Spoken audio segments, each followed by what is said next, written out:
Hello there, everyone, and welcome back to the GSL-English Podcast. My name is Gideon, and this is a podcast for all learners of English to practice and improve in a relaxed and natural way. And in this episode, I want to talk about something that I have observed from this year's World Cup, and it's not the football. Okay, as much as I do like a game of football, I'm not a massive football fan by any means, but I am enjoying the World Cup. But there's something about this World Cup that has massively impressed me, and that is the mixing of cultures. You've probably seen it on the news or different social media platforms, just different reels of cultures accepting each other. I saw one the other day of, I think it was Scottish and Mexican fans just having a party. Whilst the bagpipes were being played, they were dancing, Mexicans were dancing in a way that they would within their culture. So both of those cultures just blending together. And it got me thinking that when we travel, when we go to new places, how important it is that we just simply embrace the culture of the place that we're visiting. Because if not, it can greatly affect that trip. Or for example, even if we're learning a new language, we can learn all the words, we can learn all the grammatical structures. But if we don't embrace the culture, if we don't understand the culture, then it can really hinder our progress in communicating in that language. So we're going to read an article together today, which has the title, Beyond Sightseeing: Why Embracing Culture Transforms Travel and Language Learning. And I think this is really important. One, to get the most out of our travels if we're fortunate enough to do so, but also to really improve our communication in English. So that's what we're going to talk about today. If you are new here, my name is Gideon and I post episodes of this podcast every Sunday to present the English language to you in a relaxed and natural way.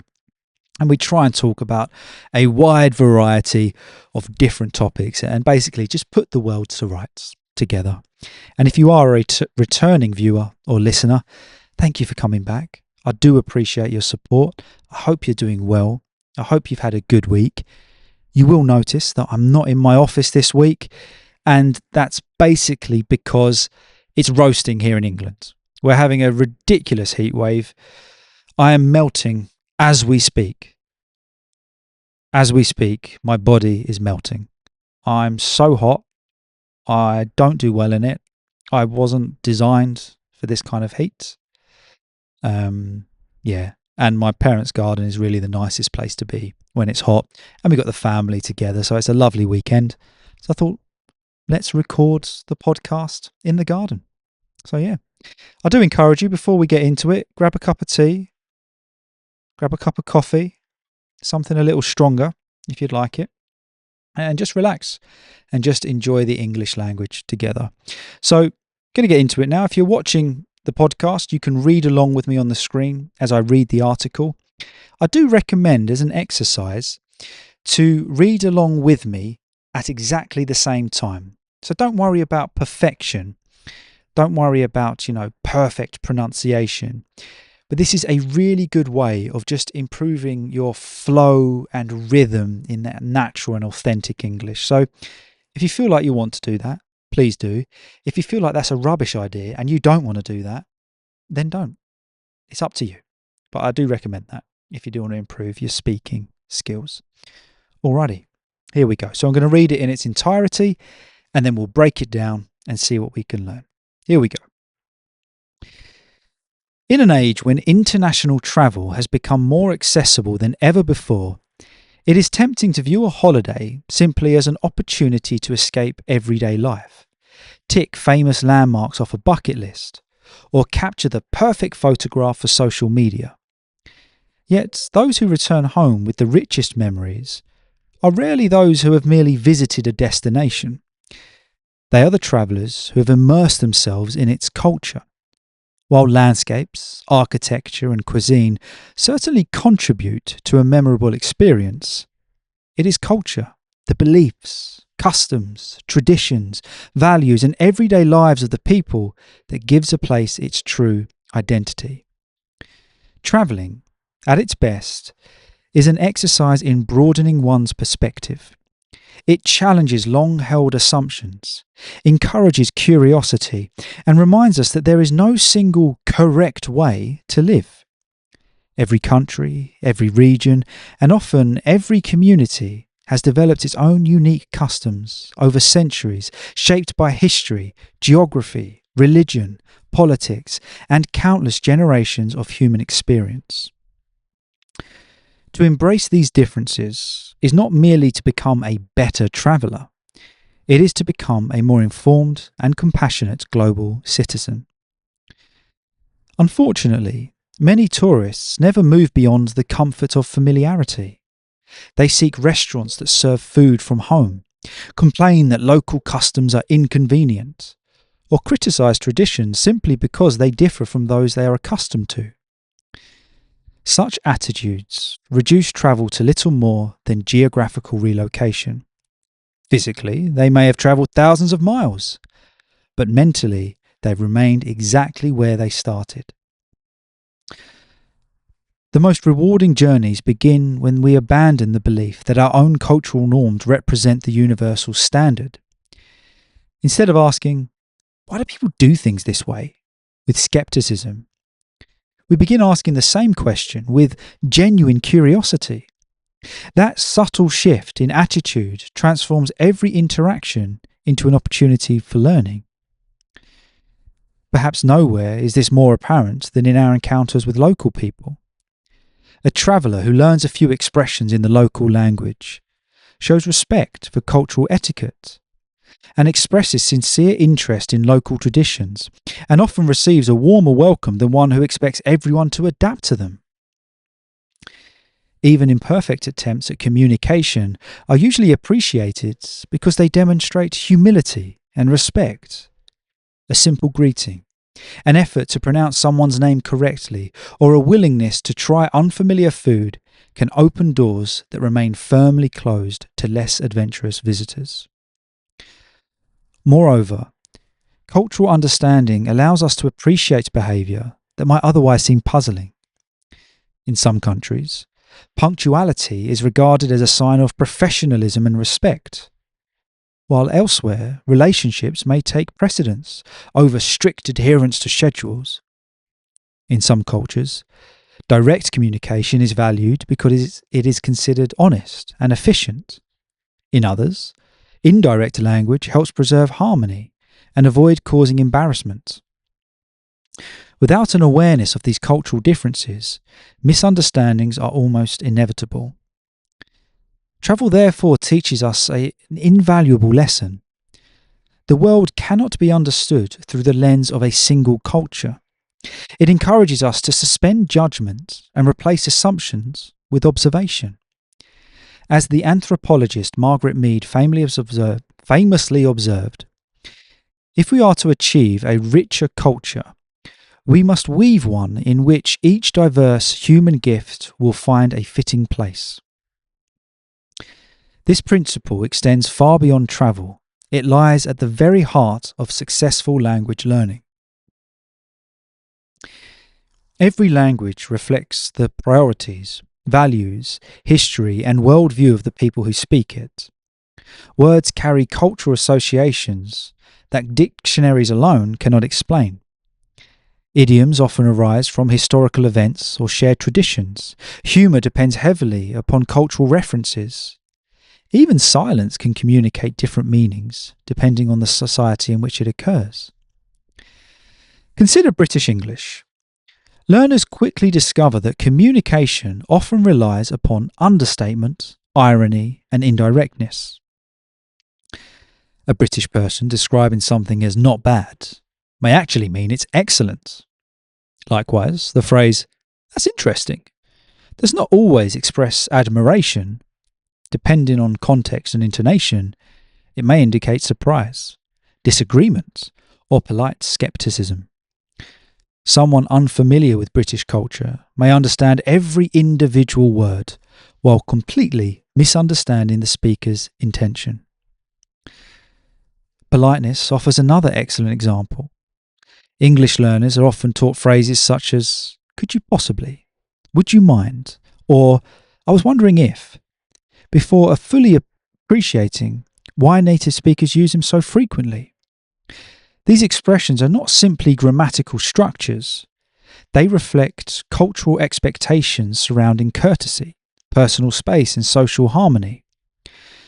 Learning the language without understanding these cultural conventions is rather like learning to play the notes of a piece of music without understanding its rhythm. This cultural immersion also develops one of the most important qualities a language learner can possess: empathy. As learners begin to understand why native speakers communicate in particular ways, they become less concerned with translating every sentence directly from their own language and more interested in understanding another person's perspective. In doing so, they move beyond simply speaking a language. They begin to think within it. There is another, often overlooked benefit of embracing culture in both travel and language learning: intellectual humility. Exposure to different societies reminds us that many of the beliefs and behaviours we consider normal are in reality products of our own upbringing. This realisation encourages us to question assumptions that might otherwise go unchallenged. It teaches us that difference does not imply superiority or inferiority. It simply reflects humanity's remarkable diversity. Ultimately, both travel and language learning invites us to do the same thing: step outside ourselves. They encourage us to replace certainty with curiosity, prejudice with understanding, and assumption with genuine dialogue. The greatest souvenir we can bring home from our travels is not something purchased in a market, but a broader perspective on the world and our place within it. Likewise, the greatest achievement in language learning is not simply passing an examination or mastering complex grammar, but developing the ability to connect meaningfully with people whose experiences differ from our own. Travel teaches us that every destination has a story. Language gives us the ability to hear it. When we embrace culture, whether walking through the streets of an unfamiliar city or studying a new language in our own home, we gain far more than knowledge. We gain understanding. And in a world that often seems divided by misunderstanding, that may be the most valuable lesson of all. So there we go. That's the article that we're going to consider. It is really well written, isn't it? And can you relate to it? Do you think it's important? Have you experienced this yourself? Perhaps you've travelled to another country and you've struggled with elements of the culture. Or perhaps you've witnessed people travelling to your country and you've noticed, not a lack of respect, but a lack of understanding for your culture. Let me know if that's something that you've experienced. But let's break it down. We'll take this first paragraph where it talks about the fact that it's easy to view a holiday as just an opportunity to tick off famous landmarks because travel is so accessible. Or we just tick something off a bucket list. A bucket list is something that we want to, a list of things that we want to do before we die. But it says, but the ones that do this, just to get the perfect photo, just to get the perfect picture to post on Instagram, they kind of miss out on the purpose. They haven't really travelled. They've just visited a destination. But it says that travellers who have immersed themselves in culture. Now, for example, if we were to immerse a pen in a glass of water, it's fully surrounded, isn't it? It is well in that water. Well, likewise, when we immerse ourselves in the culture, we get stuck in. And that is where we learn. That is where we create those travel memories, because that's where the value is. And then it goes on to say that travelling is at best an exercise in broadening one's perspective. Now, we all have our own perspectives on life. So perspective is the way that we view something, the way that we see it. Now, if we are to broaden our perspective, we widen it out. We're more open to new ideas. And that really is the exercise of travel. It challenges long-held assumptions. If we assume something, it's what we think a culture does. And it encourages curiosity. If we're broadening our horizons, our perspective, we're encouraging curiosity and learning. And then it goes on to say that every country, every community has developed its own unique customs over time. But to embrace this, to really enjoy it, it is not about becoming a better traveller or getting those better pictures. It's about becoming more informed. It's about understanding. It's about being a compassionate human to other cultures. But unfortunately, many tourists never move beyond the comfort of familiarity. If we are familiar with something, that comfort of familiarity, it is what we know. It's what we like. The food that we like, the customs that we're used to, and anything outside of that is simply inconvenient. And the issue rises when people travel, but they expect their own familiarity. They expect what they know. And these attitudes, well, what they do is they just reduce this incredible opportunity of travel just to a geographical relocation, meaning that physically, they've travelled thousands of miles, they've gone to the airport, they've got on that plane, they've landed in a new country, but mentally, they're just staying at home. They're exactly where they started.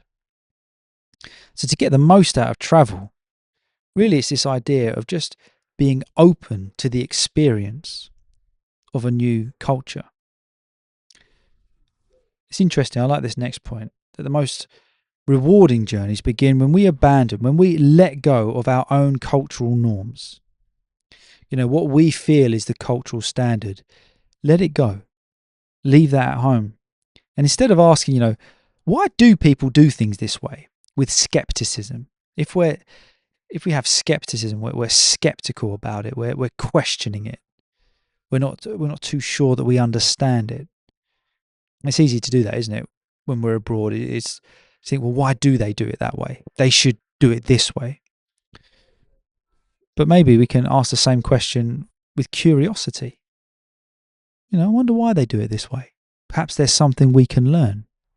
And that subtle shift, that just very little change in attitude, can change our whole travel experience.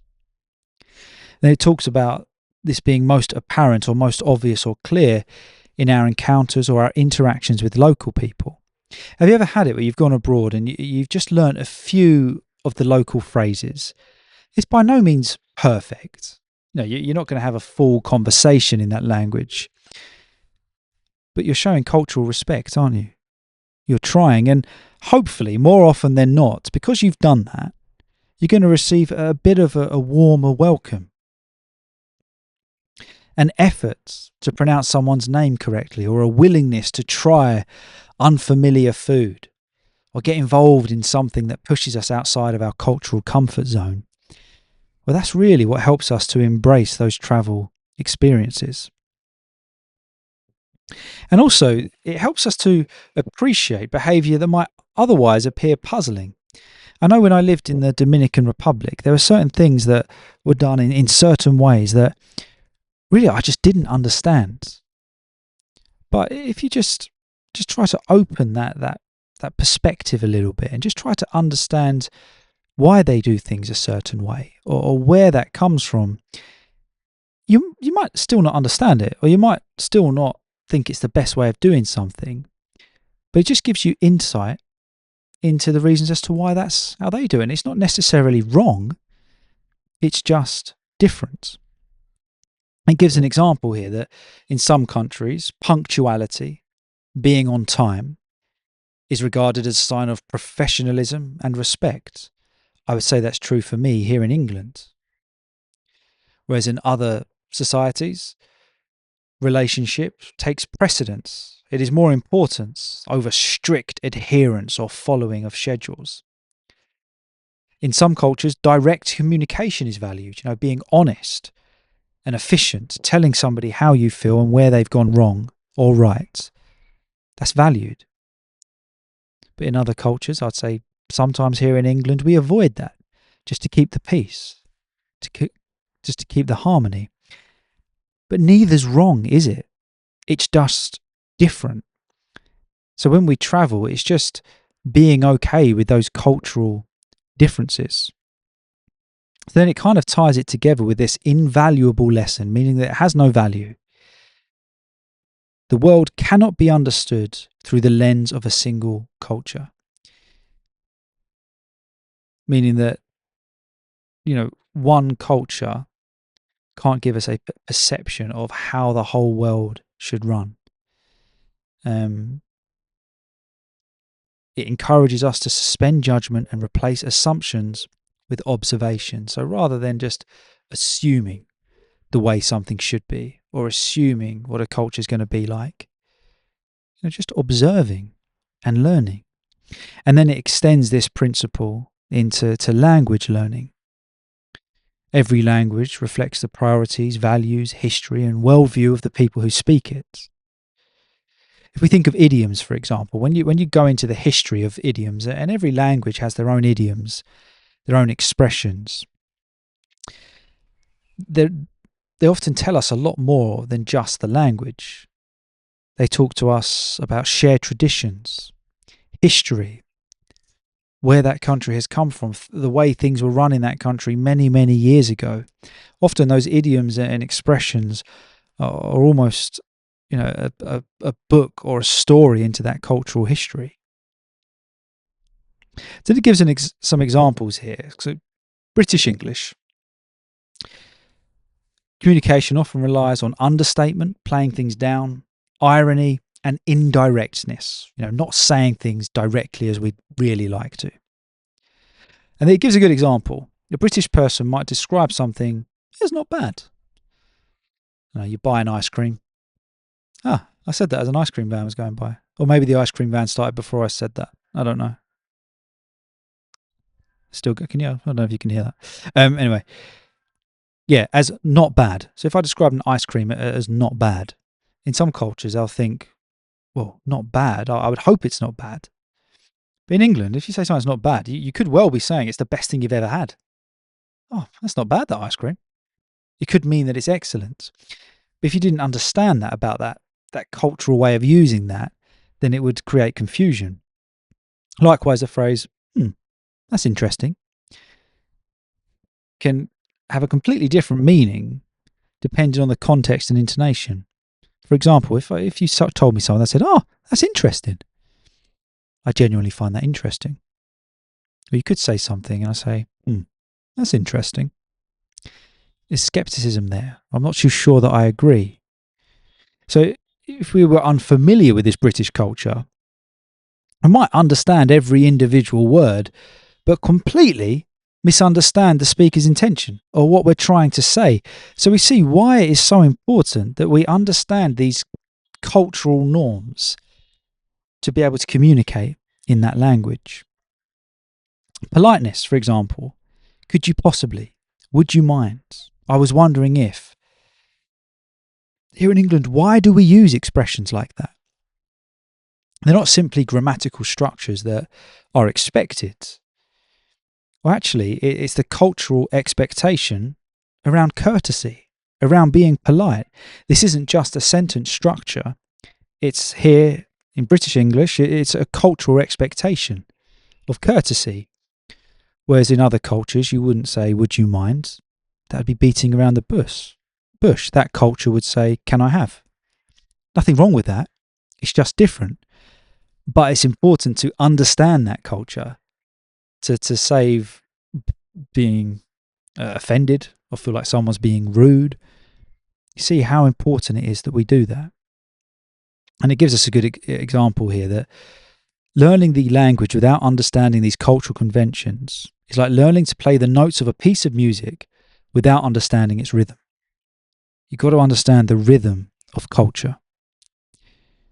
And then it takes a really interesting angle, the article next, that cultural immersion, being fully surrounded in a culture, helps us to have one of the most important qualities, and that is empathy. Empathy is a beautiful quality. Empathy, it can't really be faked. It comes from the heart. We might not fully understand, but we're okay with that. We become less concerned with translating every word, but just really trying to understand what's being said, understanding the person's perspective.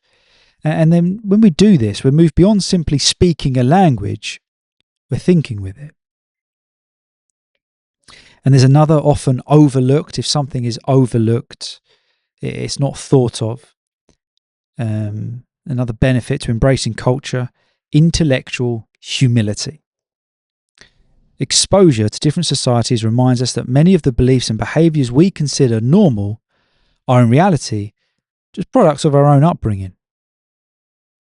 What we consider normal, it's just a product of the way we've been raised.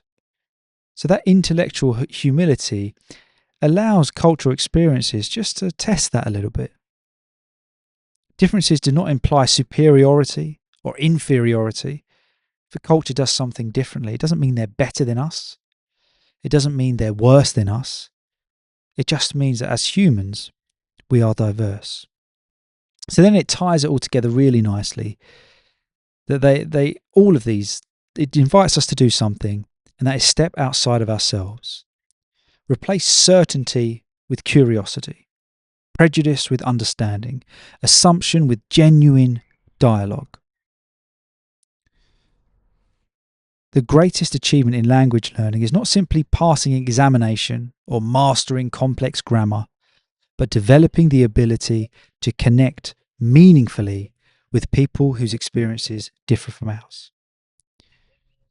And I just think that's such a nice point. And I think that's a really interesting thing to come round to, is that, of course, we've got to learn how to speak in the language that we're learning. We've got to learn vocabulary and grammatical structures.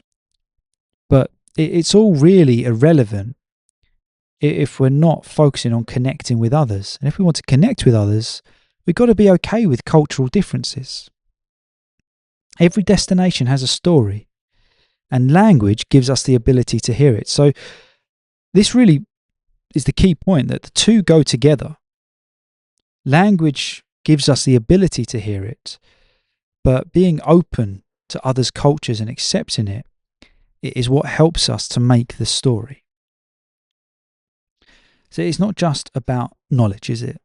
It's about understanding. And when we live in a world that is often divided, isn't it, by misunderstanding each other, actually just taking that time to embrace other cultures is such a uniting factor. So I thought it was just a really interesting point to go through, particularly when we travel, we're learning different languages, that it's not just about knowledge, it's about experience. It's about embracing wherever we are, what we're learning. And I think the World Cup, from what I've seen anyway, my limited kind of exposure to it, is that's really what's happening, is that people are just embracing the cultures of each other. Yeah, it's different. It's not the norm for them. It's not what they would do or what they would expect on a Saturday night in their home country. But that's not a problem. There's nothing wrong with that. It's just simply different. And I just think that's an absolutely beautiful thing. So there you go. That's the podcast for today. I do appreciate you watching. If you did get to this point of the podcast, please write culture in the comments and let me know your thoughts. What do you think about it? And also, please introduce yourself, say hello, and I'll get back to as many of you as possible. Thank you so much for watching, guys, and I'll see you next week. Have a good one, guys.